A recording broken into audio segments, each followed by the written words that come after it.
हे आपलं मल्टन स्टेशनचं प्लॅटफॉर्म आहे. नाही, प्लॅटफॉर्म नाही, आतमध्ये स्टेशनसाठी थांबण्याची व्यवस्था आहे. हे टाईम वॉच. इथं आपले मल्टनच्या स्टेशनवर आलेले प्रवासी बसतात. हा एक मोठा प्रवासी. आणि आता ही मालगाडी आलेली आहे. मालगाडीत बसून जायचं.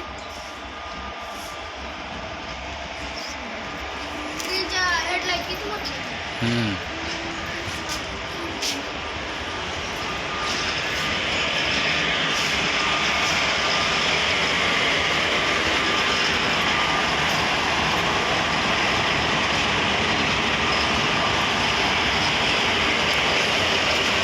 रेल्वेमध्ये इंजिन ड्रायव्हरला, रेल्वेच्या ड्रायव्हरला लोको पायलट म्हणतात.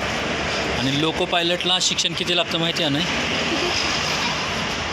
सांग किती शिक्षण लागतं. मी सांगितलं होतं. लोको पायलट होण्यासाठी शिक्षण काय लागतं आणि पात्रता काय असते, काय मी सांगितलं. परी तुला पण नाही, श्रुती तुला बी सांगितलं होतं. लोको पायलट होण्यासाठी 12वी किंवा ग्रॅज्युएशन लागतं आणि त्याच्यानंतर RRBची NTPCची एक्झाम द्यावी लागते. इथून पुढं लोको पायलट होतो. कळलं?